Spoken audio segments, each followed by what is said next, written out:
चैतन्य तीर्थ से तेरे चरण, माँ तेरे चरण। विद्या गुरुवर की छाया माँ पूर्णमती तुमको नमन।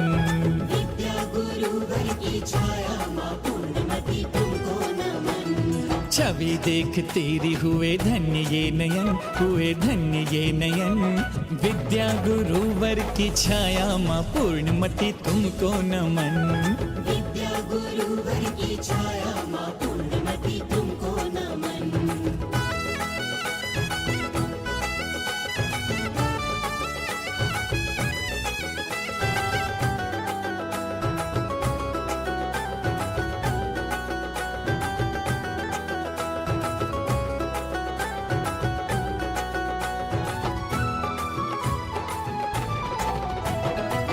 खिल रहे फूल महक रही आज कलियां, अभिनंदन को सज रही नगर की गलियां।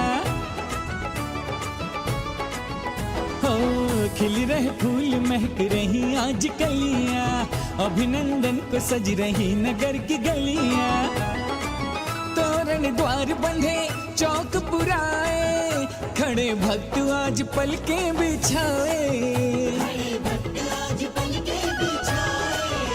मन का मयूर नाचे पावन घड़ी जो आई, ढोलक मृदंग बाजे गाने लगी शहनाई। आध्यात्म गंगा का हुआ आगमन, देव करे स्वागत में मंगलाचरण, करे मंगलाचरण। विद्या गुरुवर की छाया माँ पूर्णमती तुमको नमन। विद्या गुरुवर की छाया माँ पूर्णमती तुमको नमन।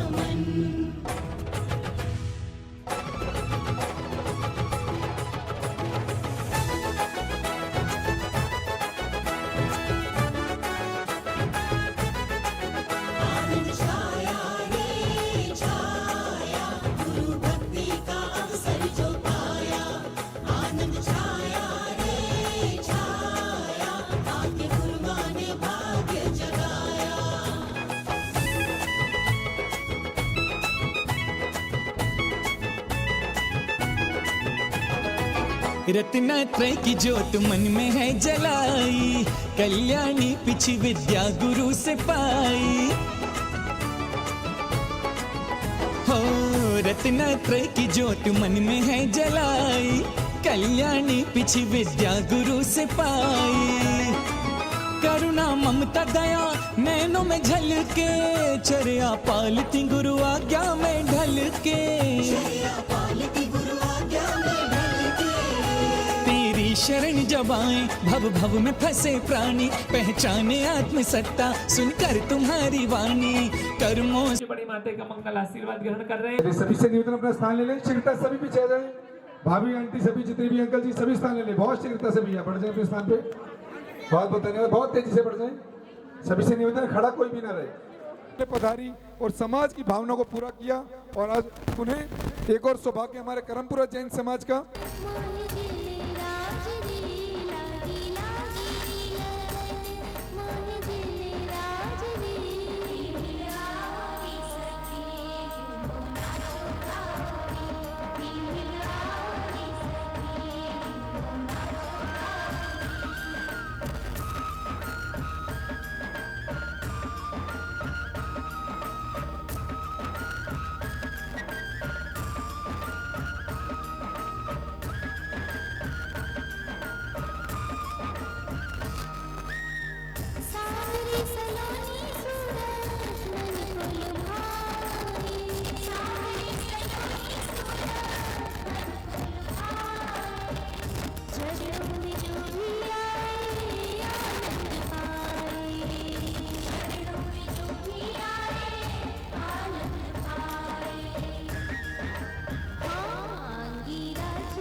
चाहिए।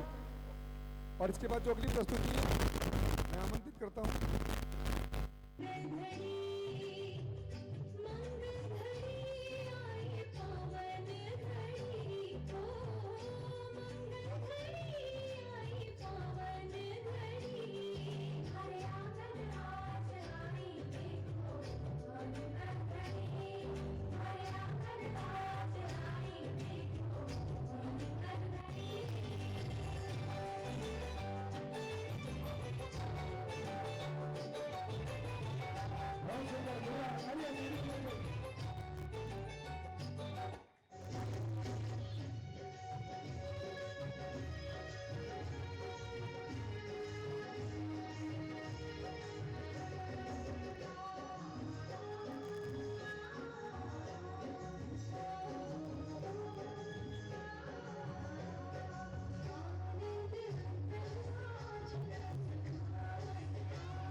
जोरदार ताली होनी चाहिए, जोरदार तालियां दीप्ति भाभी के लिए और जिनीशा भाभी के लिए।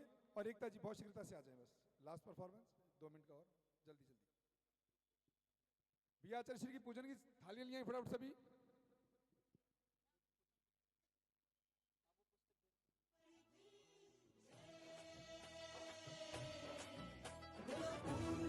ताली बजा के सभी जय।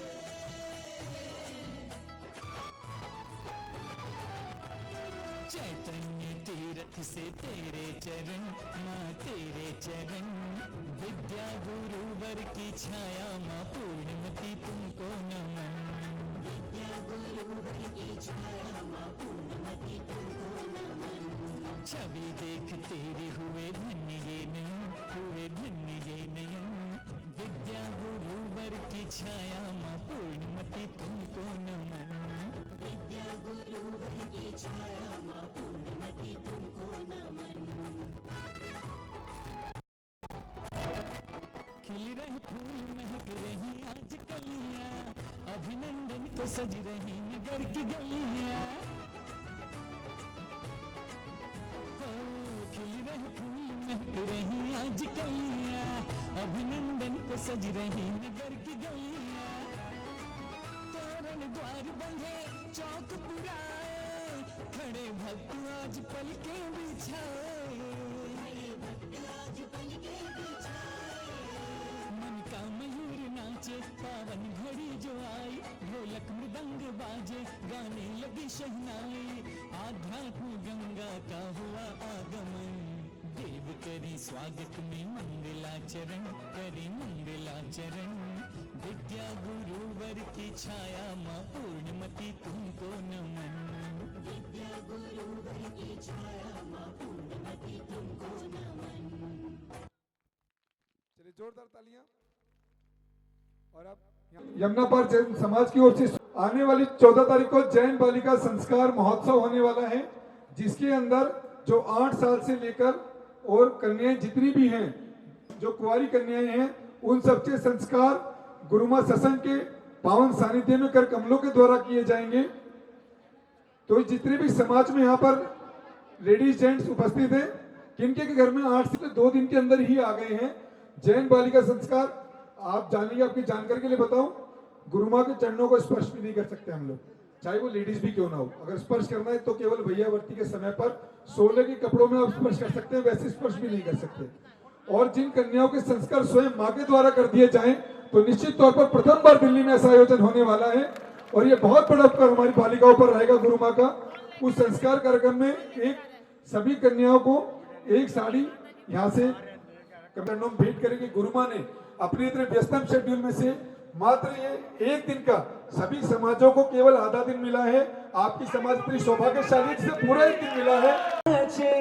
मस्ताने आए हैं, भक्ति में झूमे नाचे, ओ भक्ति में झूमे नाचे, मस्ताने आए हैं। मेरे गुरु महाराज तेरे दीवाने आए हैं। मुझे अपने ही रंग में गुरुदेव का, मुझे अपने ही रंग में रंग दे, मुझे अपना दीवाना बना दे। तेरा चम चम चम के परचम, मुझे भक्त अपना तो बना दे।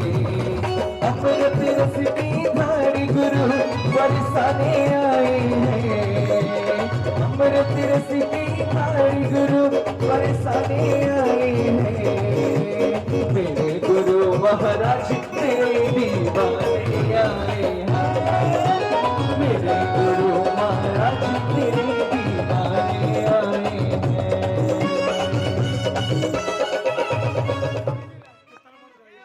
विद्यासागर मुनीन्द्र त्रमम सन्नीतो भव भव षट सन्निधि जय हो जय जय हो। ज्योति से ज्योति जलाते चलो, ज्ञान की गंगा बहाते चलो। राह में आए जुटे जुटी, धर्म की राह दिखाते चलो। सागर उज्ज्वल त्रिविधाल हरम प्रगरम सदा, गिरहरामी सुमंगल कमला। चलिए अब गुरुवर जैन मंदिर 12 नहीं हैगा क्या हुआ ओम नमः श्रेष्ठ सदाचार्य गुरुवर विद्यासागर मुनिन्द्राय जन्म जलामृत्यु विनाशनाय जलम निरपामि रूप बदल कर आया विद्या गुरुवर का हाथ साथ छुड़ाया समय ने तो मिल गया समय का साथ रूप बदल कर आया दोनों हाथ ऊपर करके और भक्ति के ताले के साथ क्या रूप बदल कर आया मेरे गुरुवर का हाथ जलम निरपामि मन बाबरे क्यों तू रोता है अरिहंतों का बालक होकर धीरज खोता है तू रख विश्वास हो प्यारे वो पल पल साथ है प्यारे तू रख विश्वास हो प्यारे वो पल पल साथ है प्यारे क्यों भटके मन बाबरे क्यों तू रोता है क्यों भटके मन बाबरे क्यों तू रोता है अरिहंतों का बालक होकर धीरज खोता है तू रख विश्वास हो प्यारे पल पल साथ है प्यारे तू रख विश्वास हो प्यारे वो पल पल साथ है प्यारे श्रेष्ठ सदाचार्य गुरुवर विद्यासागर मुनिन्द्राय अक्षपद प्राप्त शतान निरपामि बोले परम गुरु देने वाले हैं हम तो लेने वाले हैं आज खाली हाथ नहीं जाना जिस किसी को भी गुरु माँ का आशीर्वाद और गुरु का आशीर्वाद चाहिए दोनों हाथ ऊपर करो और जिसे चाहे वो हाथ उठाना उठाना जिसे चाहे वो हाथ उठाना गुरु देने वाले हैं हम तो लेने वाले हैं गुरु देने वाले हैं हम तो लेने वाले हैं आज खाली हाथ नहीं जाना संस्था पुष्पम निरपामि संस्कार मन बन में उधर चिलो बन में हरे पल तेरे साथ रहूं मैं गुरु सा हरो चिलो बन में उधर चिलो बन में हरे पल तेरे साथ गुरु गावरी दिल मिल आओ सखी जो नाचो गौरी ओम नमः श्रेष्ठ सदाचार्य गुरुवर विद्यासागर मुनिन्द्राय क्षुधार विनाशनाय विद्यम निरपामि गुरुवर तेरा साथ गुरु माँ तेरा साथ हमको दो जहाँ से प्यारा है गुरु माँ भक्ति के साथ को दो जहाँ से प्यारा है गुरु माँ तेरा साथ गुरु माँ तेरा साथ हमको दो जहाँ से प्यारा है तुम हो तो सहारा है गुरु माँ तेरा साथ ओम नमः श्रेष्ठ सदाचार्य गुरुवर विद्यासागर मुनिन्द्राय महान कार्य विनाशनाय विद्यम निरपामि देखिए जिन्होंने अर्घ चढ़ा लिए हो वो पीछे हो जाइए ताकि हो किसके कारण हो गुरु माँ तेरे कारण हो मैं जो कुछ भी हूँ जैसा भी हूँ किसके कारण हो गुरु माँ तेरे कारण सर अपना उठा के आज खड़ा हूँ किसके कारण हो गुरु माँ तेरे कारण हो मैं जो कुछ भी हूँ जैसा भी हूँ किसके कारण हो गुरुवर तेरे कारण सदाचार्य गुरुवर विद्यासागर मुनिन्द्राय अष्टकर्म दहनाय धूपम निरपामि और अब डोंगरपुर से सदाचार्य गुरुवर विद्यासागर मुनिन्द्राय महामोक्ष फल प्राप्त फलम निरपामि ज्ञानचंद जी जैन रोहिणी से संदीप जी भाई साहब रोहिणी से मेरे गुरुवर जी का क्या कहना दुनिया में संत हजारों हैं मेरे गुरुवर जी का क्या कहना संत हजारों हैं मेरे गुरुवर जी का क्या कहना दुनिया में संत हजारों हैं मेरे गुरुवर जी का क्या कहना ओम नमः श्रेष्ठ सदाचार्य गुरुवर विद्यासागर मुनिन्द्राय नरपद प्राप्त अर्घम निरपामि जय माला की 4 पंक्तियां चलिए सुंदरलाल जी अध्यक्ष चांदी हो गई चांदी हो गई मेरी चांदी हो गई जब से मिला है मुझे गुरु दरबार अपनी तो दुनिया बदल गई यार जब से मिला है मुझे गुरु दरबार अपनी तो दुनिया बदल गई यार चांदी हो गई मेरी चांदी हो गई चांदी सोना हो गया मेरा चांदी सोना हो गया ओम नमः श्रेष्ठ सदाचार्य गुरुवर विद्यासागर मुनिन्द्राय जय माला पूर्ण अर्घम निरपामि ओम नमः श्रेष्ठ श्रेष्ठत शताचार्य श्री सभे सागर मुनीन्द्राय अनार्घ्य पद प्राप्ते अर्घ्यं निरपामीति।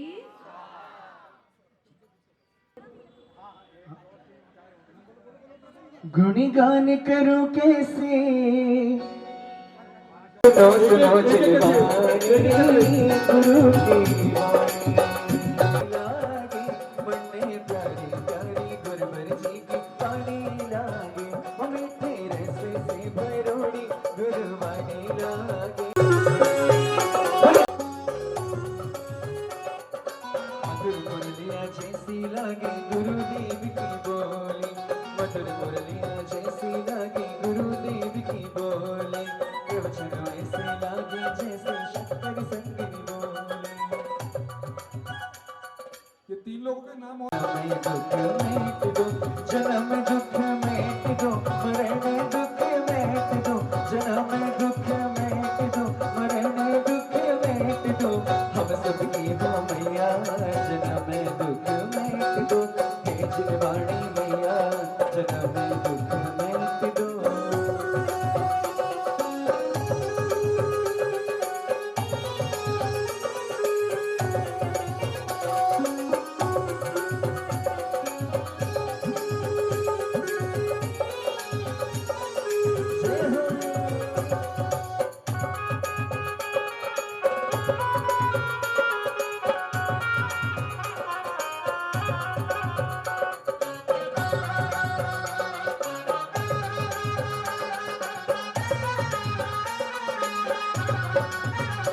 मेरी झोपड़ी की सभी गुरु माता आपके आप करोड़ से ज्यादा लोग सुन चुके हैं।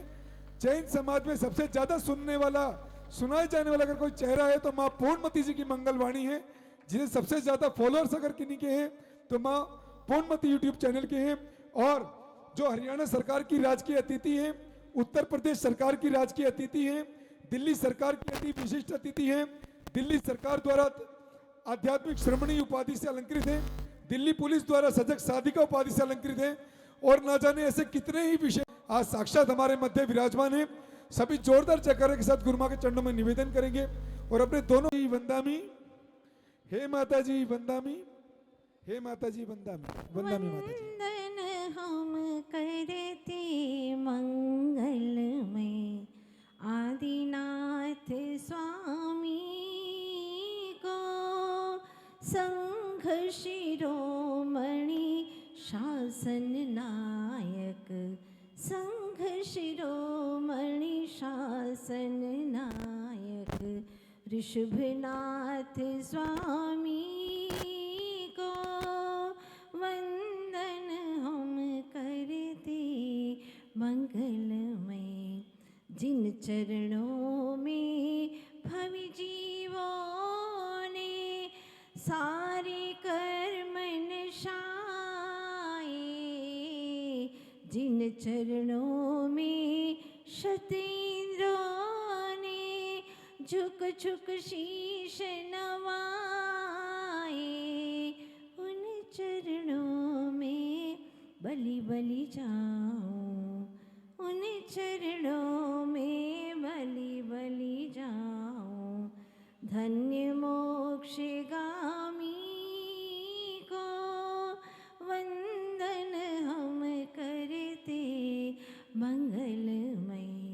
विद्या सिंधु नामी को वंदन हम करते मंगलमय। आदि तीर्थंकर श्री आदिनाथ भगवान की, श्री 24 तीर्थंकर भगवान की, संत शिरोमणि अध्यात्म योगी आचार्य गुरुवर श्री विद्यासागर जी महाराज की, आचार्य वर्य श्री समय सागर जी महाराज की, अहिंसामय विश्व धर्म की। वंदनीय गुरु मारी करत्न पूर्णमती माता जी की, समस्त वंदनीय आरिका संघ की। भवि जीवो, हृदय में रहम हो, आंखों में शर्म हो तो व्यक्ति कर्म तो अच्छा करेगा ही, धर्म तो करेगा ही करेगा। और ये तो कर्म पूरा है। जो रहम भी रखते हैं, आंखों में शर्म भी रखते हैं, आत्मा में धर्म भी रखते हैं, तो कर्म तो अच्छे करेंगे ही करेंगे। और ये बात तय है कि व्यक्ति जैसे कर्म करता है, मतलब जैसे भाव करता है, उसको भाव कर्म कहते हैं। राग द्वेष आदि जो भाव हैं, ये सारे के सारे भाव कर्म हैं। उन्हीं के अनुसार जैसे भाव कर्म होते हैं, उसी के अकॉर्डिंग द्रव्य कर्म का निर्माण होता है। मतलब जैसी वृत्ति वैसी प्रवृत्ति, ऐसा भी हम कह सकते हैं। जैसी भीतर की भावनाएं होती हैं, उसके अनुसार ही बाहर में व्यक्ति का जीवन दिखाई देता है। तो आज हम इतना ही समझ लें कि बहुत सारे कर्म करने की आप कोशिश करते हैं, अच्छे अच्छे कर्म भी करते हैं, लेकिन फल अच्छा नहीं मिलता है। आखिर क्यों? क्योंकि जो प्रेजेंटेशन है वो बहुत अच्छा करते हैं, लेकिन इंटेंशन क्या है, महत्वपूर्ण वह है। जिसके हाथ में तलवार है लेकिन भीतर में धर्म है, तो वो तलवार भी उसके लिए मंगलदायी सिद्ध होगी। और जिसके भीतर में धर्म नहीं है और हाथ में छोटा सा कंकर भी है, तो भी वह बहुत ही दुखदायी सिद्ध होगी, क्योंकि इंटेंशन ठीक नहीं है। कई बार ऐसा होता है। तो आचार्य देव यही कहते हैं कि तुम अपने भावों को संभाल करके रखो। तुम किसी को संभाल के रख ही नहीं सकते। इवन माँ बाप अपने बच्चों को भी संभाल करके नहीं रख सकते, क्योंकि बेटी का जो होनहार है वो उसके भावों के ऊपर डिपेंड करता है, और भाव के अनुसार ही उसके कर्मों का निर्माण होता है। तो हम क्या कर सकते हैं? हमारे पास में तो मास्टर की है भावों की। हम जैसे भाव करेंगे वैसे ही हमारे भव का निर्माण होने वाला है। इसीलिए आचार्य देव बार बार ये समझाते हैं कि जब एक कैमरा तुम्हारे साथ में सामने होता है, तो आप बहुत सावधान होकर के बैठते हैं, सावधान होकर के क्रिया करते हैं कि अभी कैच कर लेगा, दुनिया को दिखाया जाएगा, इसलिए सावधान होकर के रहो। तो सोचो कि हमारे समक्ष अनंत अनंत केवल ज्ञानी के कैमरे सामने हैं। वो सब जान रहे हैं, वो सब उनके ज्ञान में दिख रहा है। उनके लिए हमारी कोई चिंता नहीं है क्या? ये जड़ कैमरे से तो डर लगता है, भयभीत होते हैं, लेकिन उनके अनंत अनंत ज्ञानी के अनंत कैमरे लगे हुए हैं। उसके लिए कुछ नहीं सोचते कि वो हर वक्त जान रहे, हमारे भीतर की परिणति को जानते। यही नहीं, भूत में क्या हुआ, भविष्य में क्या होने वाला है, सब कुछ वो जान रहे हैं। इसके बावजूद भी हम अलर्ट नहीं रहते, सावधान नहीं रहते हैं। तो बस बात इतनी है कि हर वक्त हमें अपने भावों को संभाल करके रखना है, और ये बहुत आसान है। अपने भावों को संभाल करके रखना बहुत आसान है। भावों के अनुसार सारी बाहर की व्यवस्थाएं होती रहती है। आप ये मत कहना कि मेरे लिए ऐसा क्यों हो गया, मेरे बड़े भाई के लिए तो इतना अच्छा और मेरे लिए ऐसा। तूने जैसे कर्म किए हैं ना, उसके अनुसार ही तुझे फल मिलेगा। एक करोड़पति है और दूसरा रोड़पति हो गया बेचारा। क्यों? क्योंकि उसके कर्म ही ऐसे। सीधी सी बात है कि राजा का नगर में भ्रमण चल रहा था और राजा रथ पर सवार होकर के चले जा रहे थे।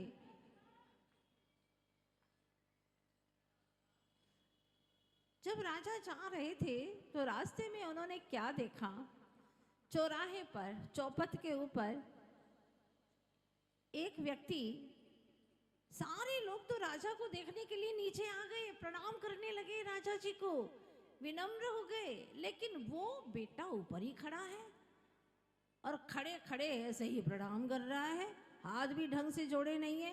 राजा ने देख लिया तो बड़ा गुस्सा आ गया राजा को कि मैं नगर भ्रमण कर रहा हूँ लोगों के खातिर, सारे लोग अपने घर से निकल करके यहाँ तक आ गए और बिल्कुल क्रमबद्ध खड़े मुझे प्रणाम कर रहे हैं, और एक ये है कि वो घर में ही तन करके खड़ा है, झुक करके भी प्रणाम नहीं कर रहा है।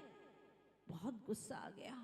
पास में ही बैठा था मंत्री, उससे कहा, मंत्री भाई पता लगा लो ये है कौन, क्या नाम है उसका, और कल बड़े सवेरे उसको फांसी की सजा दी जाए। ये मेरा हुक्म है, ये राजा का हुक्म है। क्यों? आखिर वह खड़ा खड़ा वहां से सोच रहा है घर पर कि ये राजा निकल रहे हैं और मेरे पास में इतना सारा चंदन है, इतना सारा चंदन है, अगर ये राजा का मरण हो गया ना तो मेरा चंदन तो कल इतना बिकेगा, इतना बिकेगा और मैं बहुत धनाढ्य बन जाऊंगा। मैं बहुत धनवान बन जाऊंगा, काश राजा का मरण हो जाए तो मैं तो माला माल हो जाऊंगा, क्योंकि सारे लोग चंदन खरीदेंगे मुझसे।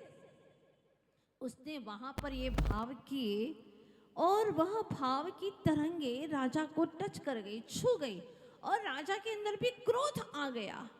राजा ने भी कह दिया मंत्री से कि कल सवेरे इसको फांसी की सजा दी जाए। क्या भावों का संप्रेषण होता है। पुराने लोग कहा करते थे ना, हिचकी आ रही है आपको, हाँ कोई ना कोई तुम्हें याद कर रहा है। तो कोई हमें अच्छे के लिए याद करे, बुराई के लिए क्यों याद करे। हम कर्म ऐसे करें कि कोई हमारा शत्रु ही न रहे। तो ध्यान रखिएगा, दिन हम इस तरह से आनंद से बिताएं कि रात को करवटें न बदलना पड़े, और रात इस कदर सोएं कि सवेरे उठे तो हमें मुंह छिपाने की जरूरत ही ना पड़े। गौरव से हम अपना मुख, अपना मस्तक ऊंचा करके प्रातः काल में सबको दिखा सके। रात ऐसी गुजारे, जिंदगी जवानी की ऐसी गुजारे कि तुम्हें बुढ़ापे में पछताना ना पड़े, और बुढ़ापा इस तरह से गुजारे कि किसी के आगे हाथ फैलाना ना पड़े। बस इतना सा ही तो करना है। जिंदगी सलीके से जीना है। जिंदगी भर दुनिया को दिखाने के लिए जीते हैं कि देखो मैं इतना महान हूँ, इतना महान हूँ, इतना अच्छा हूँ, दिखाने के लिए, और अंदर में फटे हाल है। तो आप सबसे गुजारिश है मेरी, जमाना खुद नुमाई का नहीं पछताओगे, जमाना खुद नुमाई का नहीं पछताओगे, आईना बन के जिधर जाओगे फूट जाओगे। आदर्श आईना, अपना जीवन आईना जैसा दिखाना चाहते हैं लोगों के सामने, आईना बन के जिधर जाओगे फूट जाओगे। इसीलिए कहती हूँ आईना ना बनो, एक पत्थर ही बनो, आईना ना बनो, एक पाषाण ही बनो। जब तराशे जाओगे तो भगवान बन जाओगे, भगवान बन जाओगे।